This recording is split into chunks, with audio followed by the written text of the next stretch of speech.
Advantage Assam 2.0 প্ৰদৰ্শনীৰ আজি অন্তিমটো দিন। এডভান্টেজ আসাম 2.0 সামৰণিৰ পিছত সাধাৰণ দৰ্শকৰ বাবে মুকলি থকা প্ৰদৰ্শনীস্থলীত দেখা গ'ল এক বিশেষ দৃশ্য।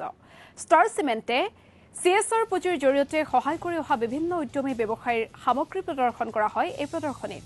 বাঁহৰ দ্বাৰা নিৰ্মিত গহনা গঠৰি, চাবোন, বেগ, আচাৰ আদি প্ৰদৰ্শন কৰা হয় এই প্ৰদৰ্শনীত।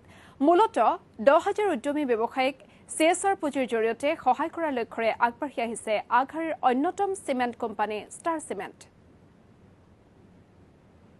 মোৰ যে এণ্টাৰপ্ৰেনিয়ৰ আৰু স্কিল ডেভেলপমেণ্ট যেটো মই কাম কৰিছোঁ, যে মানুহবিলাক মোৰ এণ্টাৰপ্ৰেনিয়ৰশ্বিপ প্ৰগ্ৰামত যোগ দি যে তেওঁ ছাকচেছফুল হৈছে, তাৰ বাবে মই এইটো প্ৰদৰ্শনীত মই পাৰ্টিচিপেট কৰিছোঁ। তাৰ যে প্ৰডাক্ট আছে, তেওঁ নিজৰ প্ৰডাক্ট ইয়াত মই ডিছপ্লে কৰিছোঁ।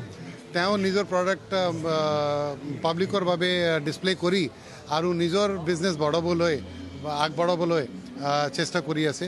মই এণ্টাৰপ্ৰেনিয়ৰশ্বিপ ডেভেলপমেণ্টৰ বাবে মোৰ এটা প্ৰজেক্ট আছে ষ্টাৰ সামাৰ্থ। তাৰ পৰা মই আজিলৈকে প্ৰায় 300 এণ্টাৰপ্ৰেনিয়ৰ মই ক্ৰিয়েট কৰিব পাৰিছোঁ আৰু অহাকালি মই এইটো 300 নম্বৰ যিটো এণ্টাৰপ্ৰেনিয়ৰ্ছ আছে, এইটো মিনিমাম 10,000 এণ্টাৰপ্ৰেনিয়ৰ মই অসমত প্ৰিপেয়াৰ কৰিবলৈ প্ৰচেষ্টা চলাইছোঁ। এইটো মই CSR ফাণ্ডৰ পৰা কৰিছোঁ আৰু এইটো মোৰ প্ৰকল্পটো বহুতখিনি প্ৰকল্প আছে, কিন্তু তাৰ ভিতৰত ষ্টাৰ সামাৰ্থ একটা প্ৰকল্প আছে। এইটো মই এটা ছেপাৰেট অফিচ আছে, তেতিয়া retired government officials, retired bank officials, retired chartered accountant তাৰ মই কানেকশ্যন কৰি দিছোঁ।